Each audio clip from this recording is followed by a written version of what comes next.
a Silk exclusive.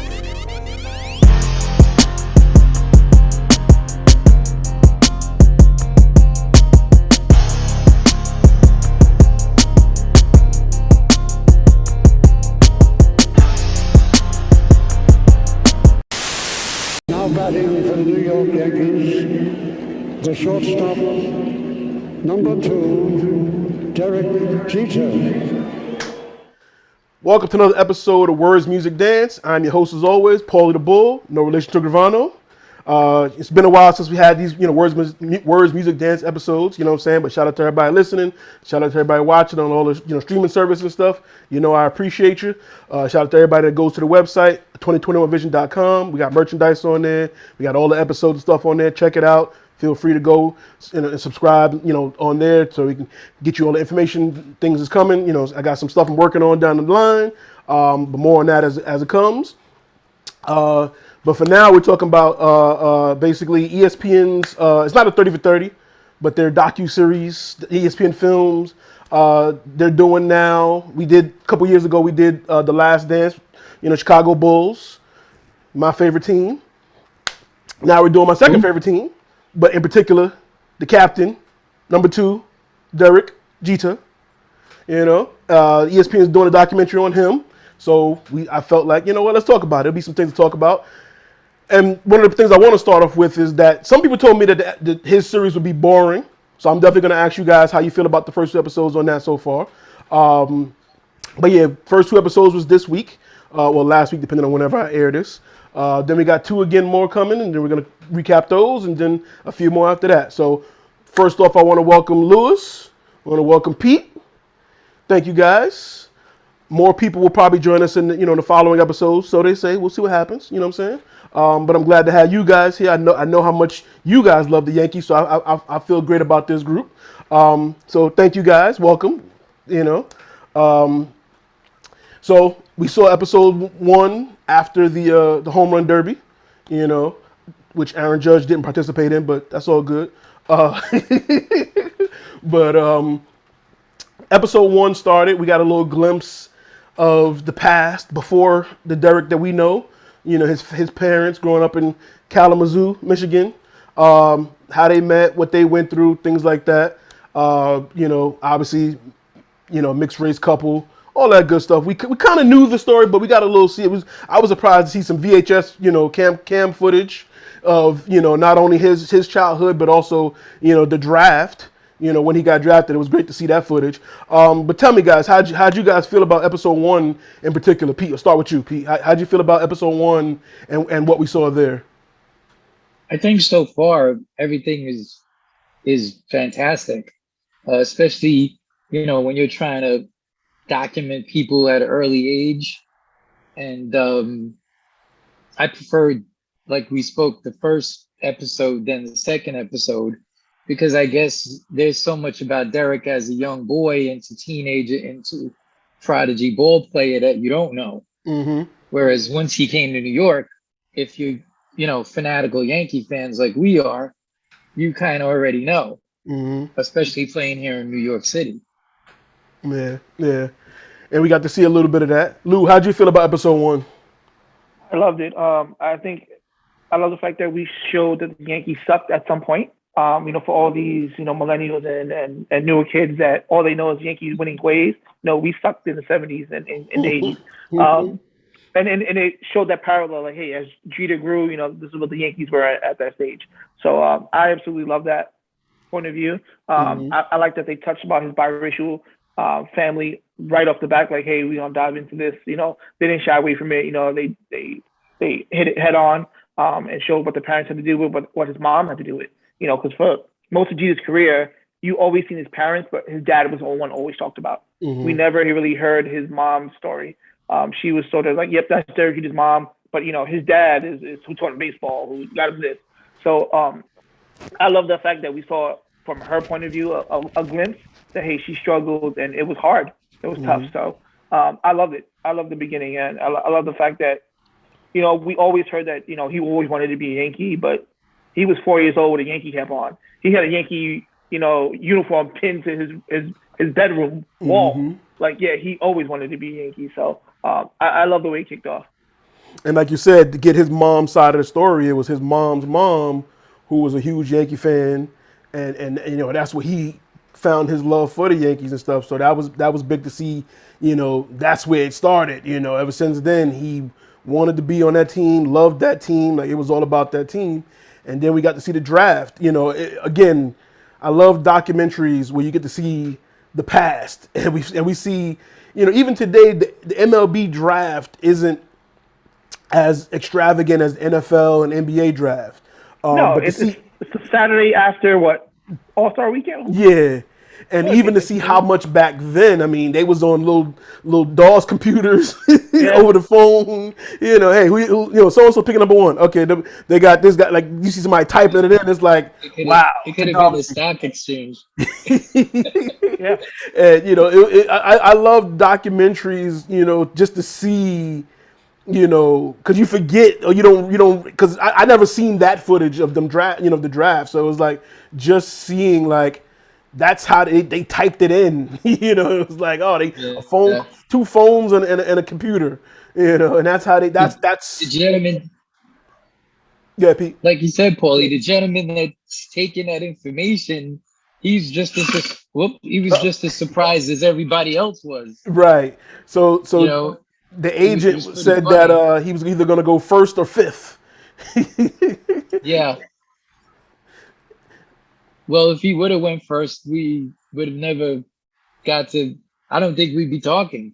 Yeah, we would look at Derek Jeter in a totally different way. It'd be F Derek Yep. Jeter. Yeah, yeah. Probably just like the Boston fans, although they are showing him some love. Yeah, they you know his victory lap, his final season. They did, treat him a little nicely, which we'll probably get in, later episodes and stuff.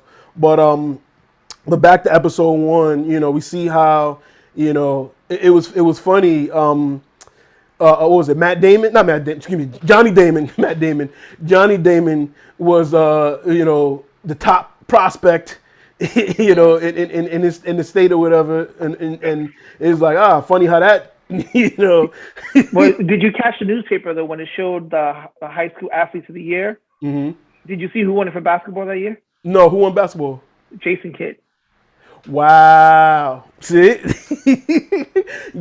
the beauty of documentaries, you get to see, it's like it writes itself. We think about Marvel movies and Easter eggs, and it's like, listen, that's how it is in real life. Like you get little Easter Right. eggs. It is. All of them end up playing in New York. Hilarious, hilarious. But yeah, he him seeing that Johnny Damon was the guy then and motivated him. He wanted to be number one. He was, most people. I mean, Jeter's private.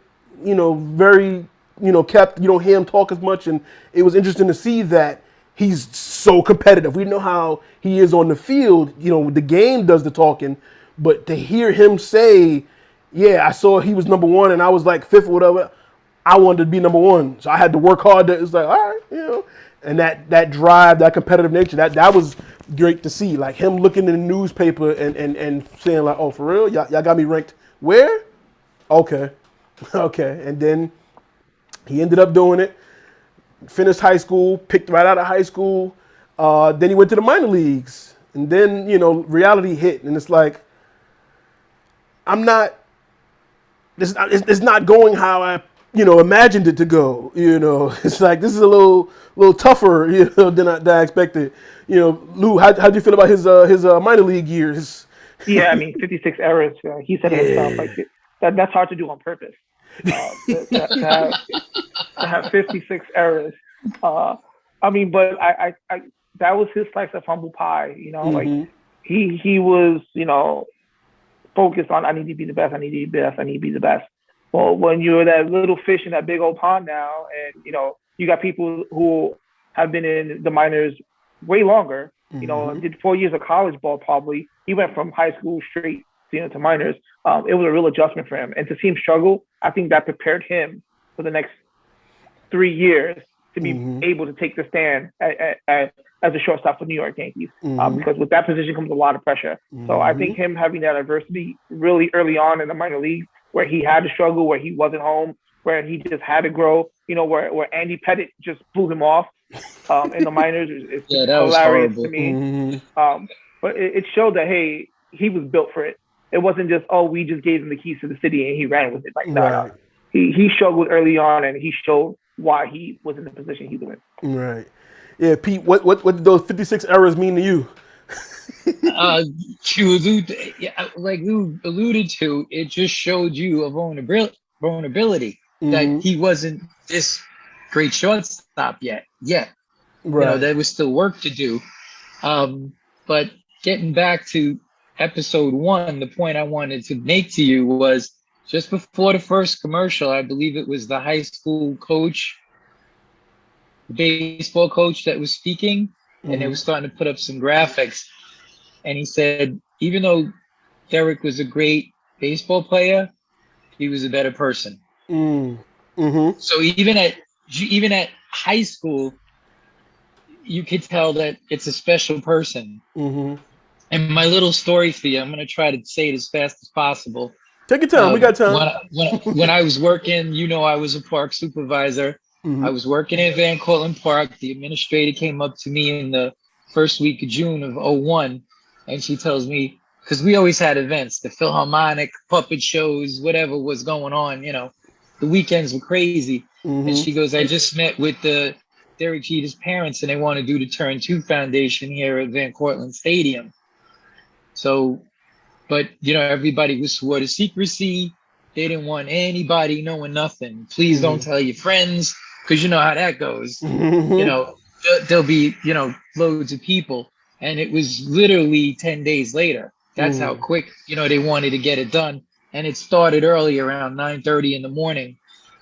And the reason why I'm not shocked at his success is because if you I met the parents. I don't know them well, but I could see that they all had that internal communication with each other where they didn't even have to speak to one another. Mm.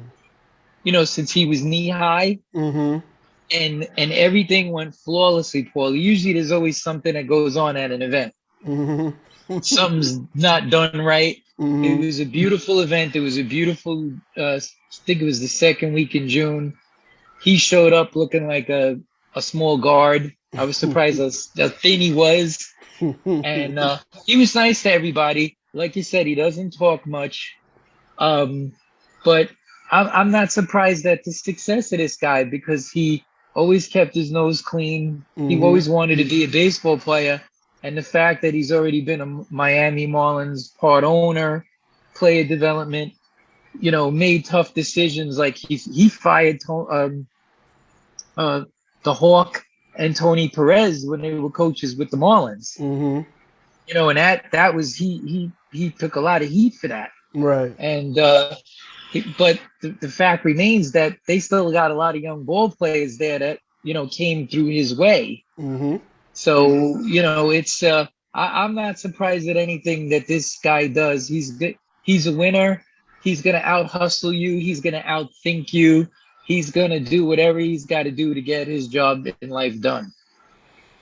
Yeah, and we saw that, and that glimpse of, that's why it's important to mention, what his parents went through and how life was Yeah, for him and them in Kalamazoo, because that shaped the man he became and the person that they groomed, and absolutely, yeah, that, absolutely. His parents prepared him for the absolute worst. mm-hmm, They did. Him and his sister. yeah, His sister was there too, mm-hmm, and they're just. But let me tell you, a tight knit group. And you could just tell that everybody is communicating every right, day, every hour, and that's why I enjoyed seeing him as an adolescent mm-hmm, and growing up to be a ball player. And as Lou alluded to, the errors, mm-hmm, the self doubt. But right, as we all know, he's such a cool looking guy though. That's mm-hmm, the thing that that's the killer about him is that I guess he can kill you with kindness. Right. and Yeah, and and, absolutely. and the thing and the thing in part two that I loved is, and even he was afraid to say it on camera, is that when he meets somebody, what do you want? Mm-hmm. That's the first thing that comes to his mind. What does Right. this person want from me? Right. And it's a horrible way to think, but when you're in a Mm-hmm. position like he is, he has to defend for himself, Right. and you know, it's a tough life, and part two, thank God he didn't go to that club that night. Right. Yeah, and we'll I come don't back to that. But I loved when he said that, if you ever watched old games and you see him looking up into the stands in the crowd, he's looking for his parents. Yeah, You thinking yes. he's just taking it in or just absorbing the moment. I play in Yankee Stadium. I'm a Yankee. No, it's with my mom, with my dad. And that was his comfort. Once I found them, okay, Mhm. I'm relaxed now. Now I can play. And it was like that. That's a great insight. To learn about, like, damn, that was his thing. Like, I gotta find them first. Where are they sitting at? Okay, there they go. Now I'm ready to go through all the swings and batting practice and beat the glove, yeah, all that. But where are they at first? Let me see them. Okay, and that was great to see, great to know about him. So now you want to watch old footage of games and see him, like, looking, looking around, and it's like, yep, that's his calm. That's how he gets prepared, really, for the start of the game. That was great to even to him, for him to reveal to us, no Yeah, matter what, where they at. yeah. That his parents are everything to him, Hmm. and they every Yankee fan should tip their hat to them too, because they they did a wonderful job. Indeed, definitely, definitely. So, and like we said, so he got the call up. You know, the Double A season ended, but there's a couple games left in the majors. Just send him boy up, so he's up there now. He's up there, so now he's up there. Mattingly and all the old vets is there, and they still going through what they're going through. Steinbrenner was suspended. All that stuff is going on. So now he's thrusted into the real. He's here now. And it's like, now it's really, oh, I made it, but oh, I thought I was overwhelmed over there. This is even bigger. This is the real big stage, and now you got even more people saying, look, Mr. Rookie, it's the young boy, da da da, still treating him like that. But what was great, though, was, even though he didn't play, in the playoffs and stuff, he was high fiving. He's in there, First that guy on the boy. set. He's engaged in the game, and everybody's looking like, this little kid, like, calm down, like, what I'm saying. But he's in it, like, it's as if he's playing, and that you can already see he's so engaged, and he wants to win. So he's like, I can't swing, I'm not catching, but I'm gonna be involved somehow, some way, and I'm in here, and that's good to see. What did y'all think about that? Like, him just being so engaged in the game without even playing. Pete, I'll let you take it first. He's always been that rah rah type guy. Hmm. He knew how to be the captain. He knew who he could play with, who he couldn't play with. It's just like anybody who's played organized sports. There's some guys, they need a little kick in the pants to get them started. Hmm. Some guys, you don't ever have to worry about them. Hmm. And I thought it was great. And when Cone gave up that hit against Seattle, how he walked right by him. I guess that's all part of being a rookie. I never experienced that before, Right. but I guess that's what you got to take. When I, there's nothing that I ever think that this guy's ever gonna do wrong. Yeah, I yeah. just, it's just unbelievable. Lou, what'd you think about that? His first I mean, experience in the majors. I think it showed that he was ready for the captain role before he was anointed the captain. I mean, Hmm. leaders don't wait to be told, "Hey, I need you to lead." No, Hmm. he was up there. He was on that first step. He was high fiving. He was assuming the role, not even thinking about it, just Right. instinct. That was his mo, to go be at the front of that step, high five everyone. Pick up the older guys' minds when it came to stuff.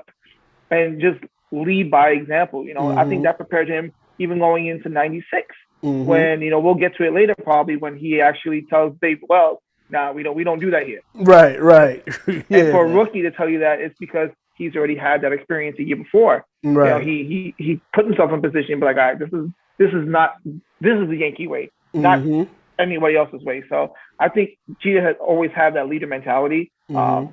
You know, again, minor leagues prepared him for it, and when he got the call, he knew he wasn't going to get the playing time in '95. It was more to just watch and observe. I mean, he Mm-hmm. did have his rookie moment when he oohed and ah for with the Alomar behind the back second base double play, and Mm-hmm. they put him in his place like, nah, we don't do that. So Right. then at '96, he pulled the same thing when David Wells was like, come on, guys. He's like, nah, we don't Mm-hmm. do that. Right. So And even he humbled himself. When Mattingly told him, always run. You never know Always who's watch. watching. Yep, who's watching? Yep.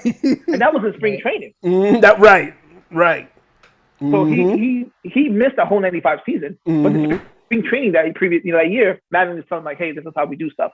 So it was important for him to have those people, the Bernie Mm-hmm. Williams, the Don Mattingly, the Gerald Williams, the Strawberries, all to have those guys behind him, ahead of him to be like, hey, listen, this is how we do it. Mm-hmm. So you see early on that he had the Kappa mentality, even going back to his rookie year. Yeah. Yeah, absolutely.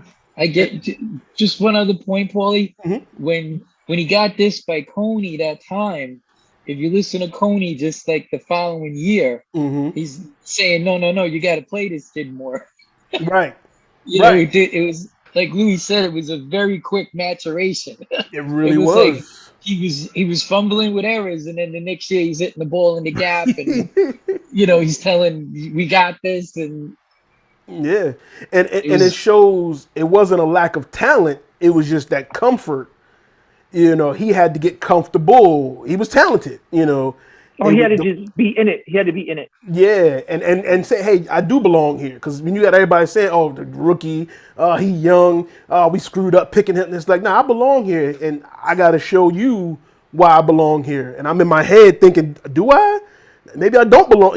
He had to get that out of his head because the talent was there, the skill set was there, and once he got comfortable, the sky's the limit. And then we can go to episode 2. They get episode 1 into that little cliffhanger. Yeah, we lost. We lost that year, but then he came back. We came back the following year, spring training, all that. He's a rookie now officially. You know, we all know how it goes. No spoiler. He wins rookie of the year. We win the championship. Like wow.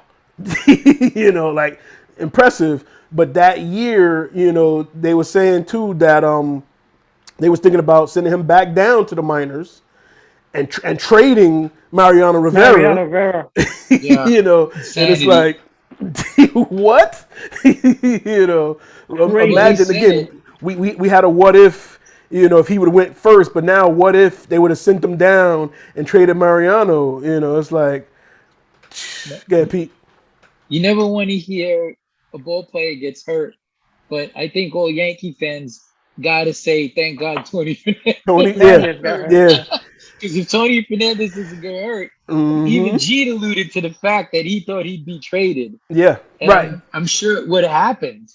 yeah, Sure, it would because happen. they were just like, this kid's young. Maybe we need another veteran shortstop or Yeah, somebody that's more, experienced at the position. And then it's like, he got hurt. All right, well, we got the kid. Throw the kid in, and it was like, ooh, yeah, the kid's pretty good, yeah. and Mariano. It was good to see Mariano's struggles. I just hope Mariano don't feel like Scottie Pippen did. That they show his, his low moments. Scotty's still mad about that from the last dance. But to see Mariano, we all know Mariano. He went from being like starter to being relief to being the closer. We know how that story ends. He's the closer, the Sandman. But they Well, showed, Mariano went to minor leagues as a second baseman. yeah. Oh, see, right. Forgot about that. But it was like Yeah. Yeah. he had to figure himself out. But it was good to see that them two was part of the package that would have been gone. And now fast forward, we all know in hindsight they was part of the package that was the core, that was the Yep. dynasty. And you I know. like the fact that they don't forget that, hey, Pettit came up with him. Mm-hmm. Posada came up with him. They Mm-hmm. keep flashing the years they've been Yankees. Like, hey, Mm-hmm. '95 is when all this kicked off. You had Pettit Mm-hmm. in the minors with Jeter. Coney had just got traded in. Mm-hmm. David Wells was just getting there. Mm-hmm. And you see that growth that they have Yeah. going into the second episode. And I like the fact that they touched on everybody in '96. Like, you don't hear that much of Jeter.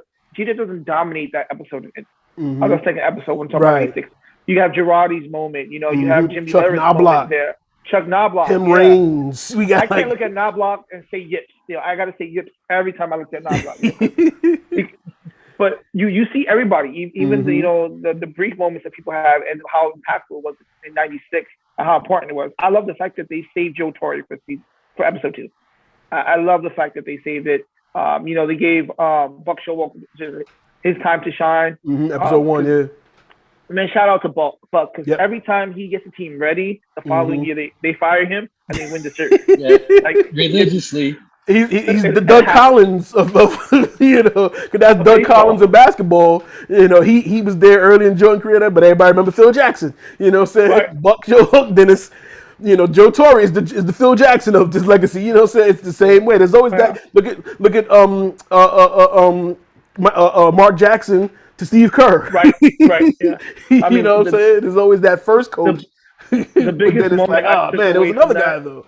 the biggest moment I take away from episode 2 is when Torre was told, "Hey, Jeter's your shortstop. Mm-hmm. No ifs, ands, or buts. No Mm-hmm. going through spring training. No fighting it out. He's your shortstop."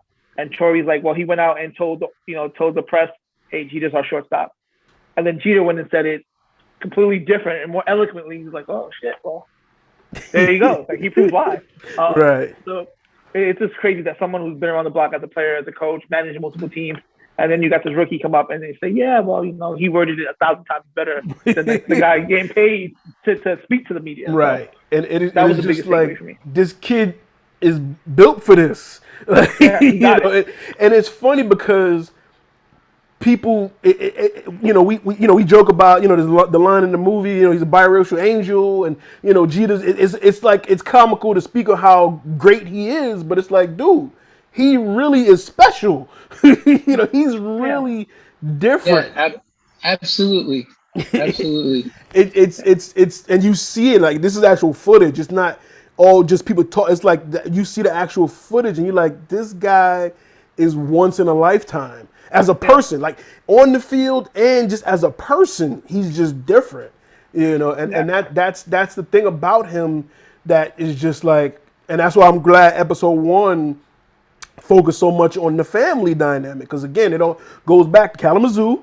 It goes back to that upbringing and the stuff he went through then, and probably conversations he had with his parents and his sister, and just and life in general. And it's like he remained that person throughout his life. Money didn't change him, celebrity didn't change him.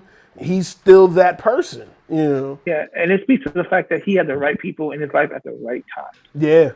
He had his parents early to help him through the minor league. He had Joe Torre there to go through the whole experience and winning. He had Darryl Strawberry to sit him down like, "Hey, look, this is what I messed up at. Yeah. Don't do what I did. Yeah. Right. Don't do what I did.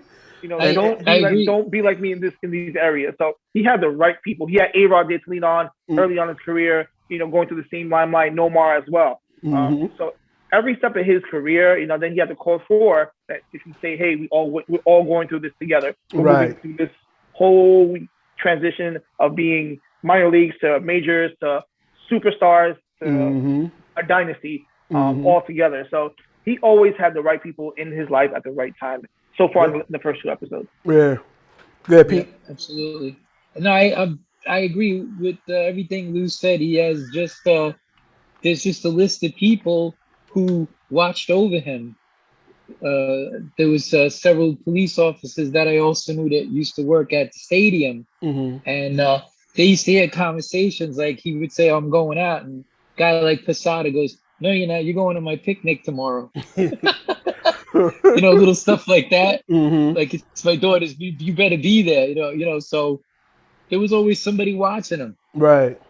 And it's like you meet him and you want to just be a friend with him. Like, when you do get him to open up, it's like, the people he did converse with. I think in episode 2 they mentioned, he met with Diddy's barber, and they instantly hit it off, and they, became cool, and and like you said, you alluded to, Diddy wanted them to go to the club that night when, we all know the infamous shooting happened with him and J Lo was there, and Shine got arrested and did some time That's for it. that, Yep. and he's one decision away from being there, and who Right, knows what happens with that, you right. know. There's always I had read and I was also told that Tino and Georgie were basically the enforcers. Mm, So whenever there was something that he wanted to do, they would find something else for him to do, like pick up mm, basketball or go to a family outing or something of that sort. And those guys are the guys that really kept them, they kind of sometimes dragged them out of that limelight. right. See, and that's good to have protection and stuff Yeah, too. and those are real friends. Yeah, Those are real friends, no for matter what. sure. Something you Real. touched on too earlier, Lou. The David Wells moment. When David Wells, we all know how pitchers get frustrated when something happened behind them that's out of their control, and it's like, and what did Jeter tell him? We don't do that here. We don't do that here, We don't do that here. And then the best part of that though was how the media tried to make it something else, and Derek went right to him. Hold on, bring these guys. Did you say it? No. Did you say it? No. Did you? So who said it? Squash it right there. That's the captain, the leader, like, call it whatever. Like, we're not gonna let the media and anything try to break up, our chemistry, our team, and then lies and just so y'all can make a headline and some. No, we're not doing that. That's not how it happened. I just said it's not what we do here. That's it. I didn't get in his face. We wasn't about to fight. It was none of that. And I love that moment. Was another, like, yeah, get right to the bottom of it, settle it, handle it, moving on. Now we moving on. Game's still going on. Like, we got stuff to worry about. We ain't got time for this. That was beautiful. That was beautiful. Like, what you think about that, Lou? Yeah, I mean, it showed he was ready for it. Like he wasn't. That was what, 96. He's still a rookie at that Yeah. point. Like to call out Buster Only, like, yo, nah. What do you say? I didn't say that. Did I say that? Did I say that? No. All right. So I didn't say that. So I don't care what umpire you spoke to.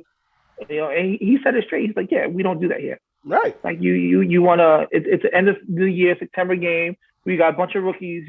Kids up from the minors in there. You don't shoot their confidence down with that. Right. Come on, guys, get your shit together. So I like it. It showed like he pulled no punches. Right. Like, everyone get it. Like, you pitched a perfect game that year. You still won't hit my mouth. Right. Because at the end of the day, and like what Mattingly told him, you never know who's watching. So we're not going to blame and point fingers at teammates. We're not going to show. We just going to focus. All right, to the next batter. Let's move on to the next batter. Let's go. I thought that was great, and the way he handled it, with Buster and the media, I thought that was great. What's your thoughts on that, Pete? Like I said, he's always well prepared. He's got, and he's always got the sixth bullet in the chamber. Mm-hmm. Maybe that's a bad impression to be making, but in terms of verbal judo, it's perfect. Right. Especially here in New York. And he wasn't even dealing with one of the, local press guys. He was dealing with, like Louis said, Buster Only, ESPN. Right. Like, right. Where did you hear that? So there was another instance at the All-Star game when Joe Buck came walking in, and he was talking to, I think he was talking to Cal Ripken, and he said, "Excuse me, but we were talking." Mm. Just, he came right in that conversation. Right. He just said, "Excuse me." He didn't scream or yell. Mm-hmm. We were talking. Maturity, respect. Yeah, it's like, beyond his years. And right. Yes. It's once again, it goes back. I hate to keep on going back to episode 1, mm-hmm. but I think we're going to be doing this for the next couple of weeks. Exactly. Kalamazoo, his mom, his dad. That's the foundation of everything. Watch out for that moose there. Mm-hmm. And then, like I said, as we all know, rookie of the year. They went they went to the playoffs. Had a great finale there as well. Everything worked out, and it's like, oh man. And then we find out about it's time for him to re up his contract. Steinbrenner ain't want to pay him the money. He had to go to arbitration and stuff. They did settle that. The arbitrator found out, yeah, no, he is worth da da da da. And when they was accepting the trophies, those the ESPYS, Team of the Year, and they wanted him. He didn't want to talk. He didn't want to talk. They was like, "Come on, Derek, say something." Say something. He's like, "All right." The boss, he's being nice. Just seen him earlier, and he had to pay me. But again, a light little jab. Everybody, ha ha. But it was, again, how y'all feel he handled that? Talk to me, Pete. There was a little bit of undercurrent, and he didn't seem too happy. And you could tell his jaw started getting a little tight, and once again, he's going to speak the truth. Mm-hmm. It's I'm sure he didn't want to be told that he was a singles and doubles hitter, Right. but in the end, if you want the product, you have to pay, period. Right. And that was another awakening moment to him. Oh, after what we just did, after what I just accomplished, now you're telling me, yeah, but you're not that good. You're not worth $5 million, or so on. So you're not. You did okay. I mean, we won, but you're not. You lack this. You lack. Now you got somebody highlighting your faults. And that's something different that you got to deal with. But that's the business side of sports. You realize, Exactly. oh, this is a business. This is not just how I was playing in school, playing for fun. There's a business side to this whole thing, and you're learning that. Lou, how'd you feel about that moment with him, calling out the boss? Yeah, I mean, it shows like, hey, he wasn't fucking around. He wasn't letting nobody take advantage of him. Even the Yankees. Even the Yankees weren't going to take advantage of him. He went to arbitration and he says, hey, I'm worth 5. Y'all want to give me 3.25? And no, we gonna take it to arbitrator. And just to bring the correlation full circle, I see Aaron Judge in him a lot, a lot. And being the fact that Aaron Judge is going through arbitration, they settled. Like I see, like he has the makeup. That hey, I'm gonna play this game. Now you're making the business. I'm gonna play the business game as well. Good point. Absolutely. The difference is Aaron Judge is probably worth every bit of the 21 million he wanted. He's balling out of his mind. Yeah. But I digress there. But it showed that he was ready for it. Like he didn't want the limelight. I've always been told there's glue guys that put everything together, and there's guys that put all the lumber down and don't want to put none of the work in. On the glue part. They can say, hey, I mashed out 50 home runs, 120 RBIs, pay me.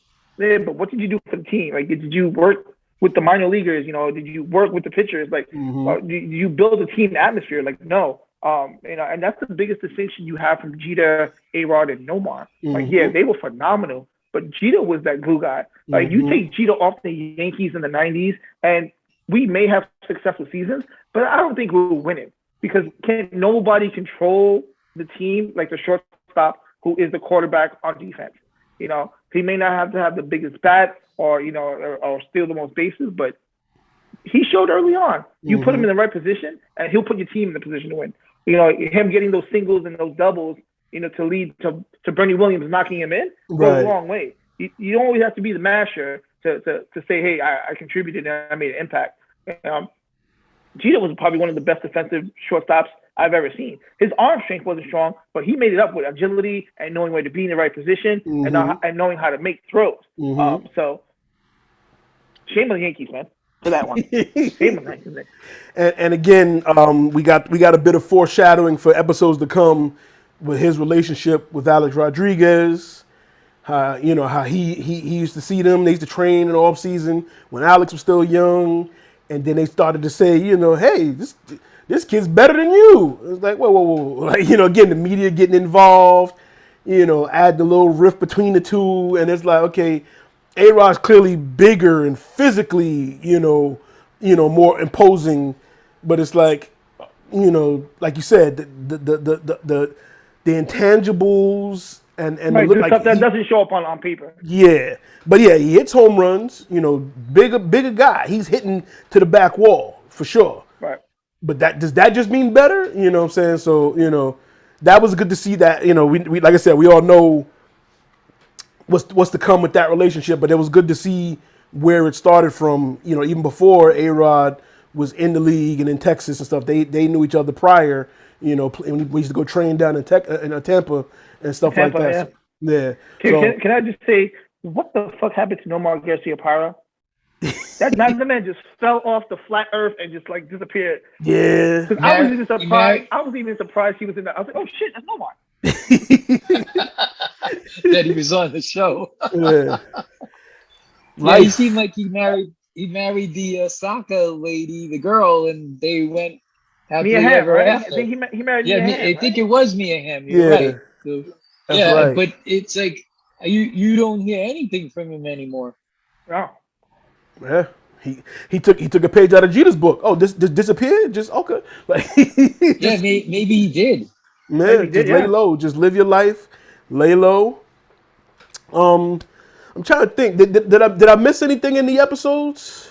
Was there any other key things that stood out to you guys? I think that We was just started touching about the A-Rod stuff, so yeah. Yeah, I I mean, don't we think won. the A-Rod Remind you stuff is again. done. I think you're gonna hear more about that. Yeah, like I said, I know we got more to come, and I don't want to jump ahead because I know we know the future, But Hey, can I throw you guys just a question? It doesn't really have to do with the. Let's take A-Rod gets drafted by the Yankees and Derek goes to Seattle. Do you think A-Rod would have been able to deal with what Derek dealt with here for so long? no. I don't know. I don't think so. Thank you. Because I had an argument with some local people here in Yonkers about that. Yeah, nah. Even seeing how A-Rod handled the New York pressure when he got here, when he did, no, he could have handled the Texas pressure. We're talking about Texas. Right. Yeah. We're talking about Texas. Right. Yeah, like, dry crickets. Right. Yeah, so, I had an argument. I had a gentleman telling me, oh, yes, he would have. I said, well, you obviously weren't watching the 09 World Series when he was up at bat and Joe Torre was telling him to calm down as he was going in the batter's box because he didn't know how to relax. Right. And I said, are you kidding me? This guy he would have fell apart after a year here as a rookie. Yeah. Some people are built for it, and I don't think A-Rod was ever built for it. Nomar definitely built for Boston. He carried himself just like a Bostonian and all of that limelight. But, Alex, I think, had the benefit of having Ken Griffey Jr. in the limelight for a lot of it. And when Griffey left, it became A-Rod's team. But Seattle's no New York. No one's staying up. Again, it's the same thing. The same argument I had with Portland. Don't nobody stay up to watch Portland games. Same thing with Seattle. Ain't nobody watching those 10 o'clock games. So you don't have the same media coverage, the same press, the same exposure. Jeter had the benefit of being in, the capital of entertainment. He was in the limelight. New York is where you are made and broken. And Jeter, this became Jeter's backyard. And A-Rod finally was able to play in it.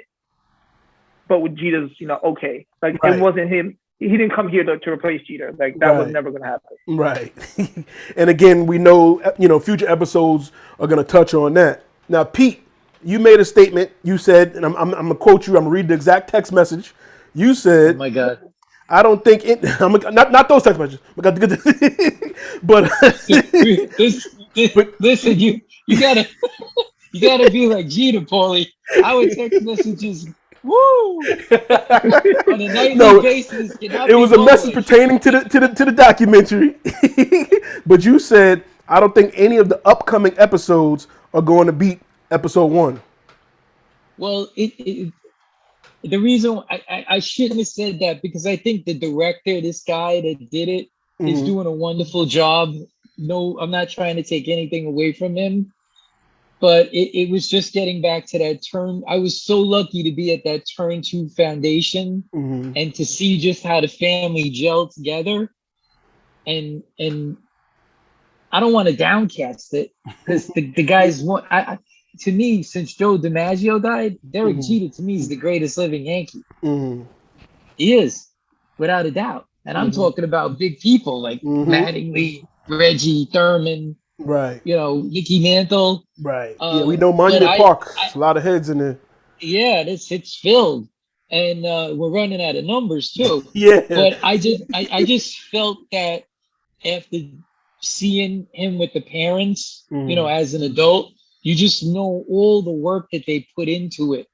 And I just thought episode one was just dead on perfect, Mm-hmm. A++.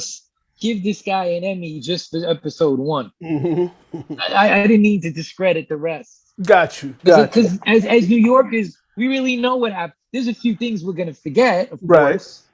You know, like Daryl punching me the fight. That no. That yes. We missed Yo, that That episode oh too. that's man, something that I really that totally was so forgot New about. York. On the Mm-hmm. And that corner. was what? And we still got Tino with Benitez, the relief Mm-hmm. pitcher in Baltimore. I'm sure Mm-hmm. that's gonna come in soon too. So I didn't mean to discredit, forgive me, three through whatever, six, but I just know that it's a great family, and that's all I meant by that. Got you. Got you. Okay, I fully understand. I fully understand. Yeah, But yeah, we've reiterated in this, the foundation is definitely there, and the foundation was strong, and he was raised right. People say that, oh, you could tell he was raised right. You could tell what he went through built him and made him prepared for this, and him being a Yankee fan and going to Jersey to meet grandma, and going to the games, and he without even being a Yankee, he kind of learned what it took to be a Yankee. you know. yeah. And he would associate himself with everybody. Mhm. When Yogi Berra was alive, when Phil Rizzuto, Right. the great shortstop. I'll never forget when Phil came out and when he threw the ball in the backhand and mimicked Jeter in the playoffs Mm-hmm. Mm-hmm. the next season. I Mm-hmm. mean, here you got Phil Rizzuto imitating you. Right. I Right. mean, what better how great is that? Right. You got one of the greats, somebody that's like, hey, remember you did and it's like, oh man, like he's mimicking my move. I used to mimic his. Yeah, yeah. I mean, he did it opening day, and it shocked everybody, and he got a standing ovation for doing it. Yeah. And Yogi used to always dig at him that he had more World Series rings than he did. Right. He had 10. Could you imagine? You got 5 World Series rings, and this guy's got double the amount. It's Hmm. just insane. It's Yeah. insane. Yeah. So we already know we got we know what's to come. Do you think we're gonna get any more new information that we weren't aware of, that we didn't know? You think anything's gonna stand out like, oh, I didn't know that? You think we're gonna learn any more about Derek from this? I think we're gonna find a lot about him and A Rod because a lot of that was when we knew there was something there. Mm-hmm. They had issues, especially when A Rod was on his way to New York.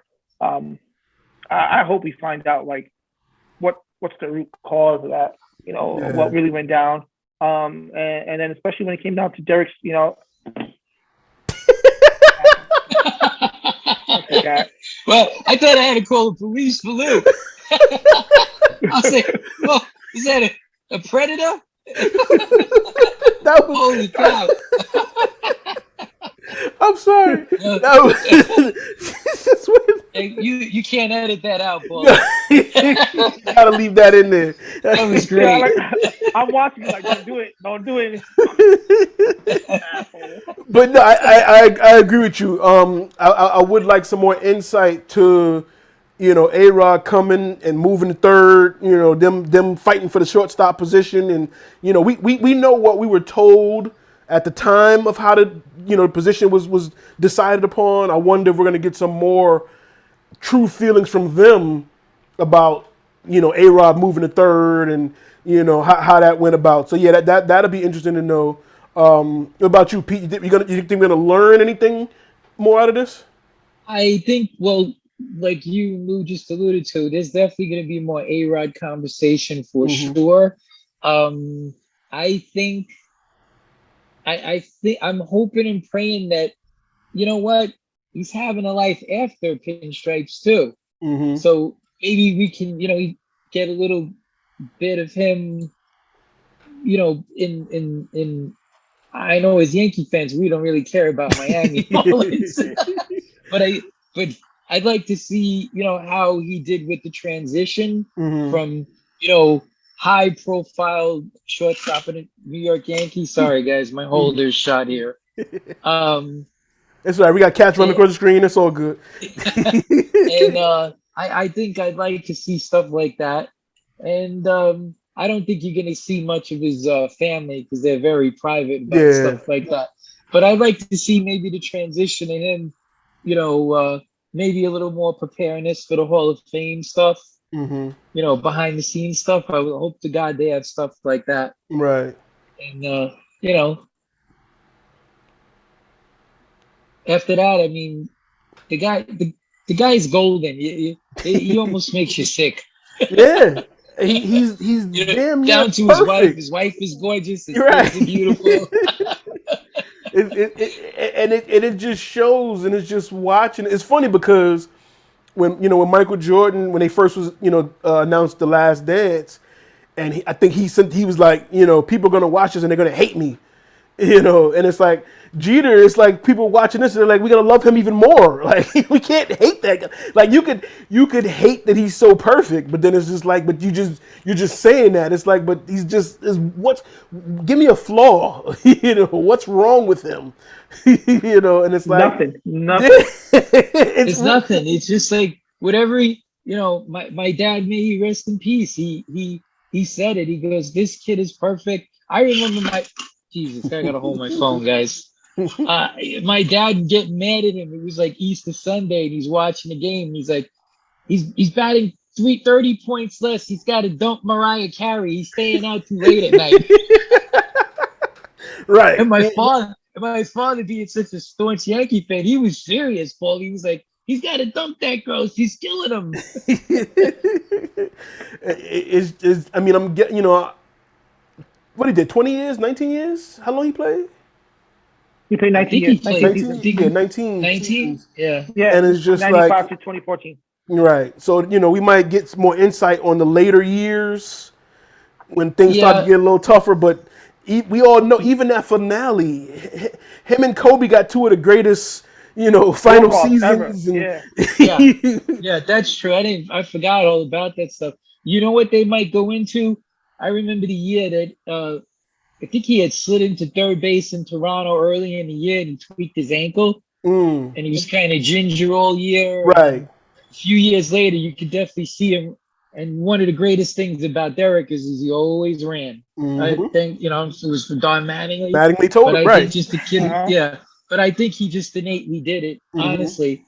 But you could definitely tell he was a step and a half slower. Right. And I remember he immediately after the season went down to Florida Mm-hmm. and started this like insane new workout Mm-hmm. to the point where I remember coaches saying that he actually got like a step back Mm. in his 30s. Right. So maybe they'll get into that too, Yeah. But yeah, I look forward to it. We got a couple more episodes. We just got 1 and 2. We still got 5 more episodes to go. Like I said, I love looking back in history. Obviously because we won and stuff, so it's good to but to get more insight on the people. I love these documentaries and stuff. So I can't wait to watch the rest. I can't wait to watch some more. I hope we do get some more information out of it.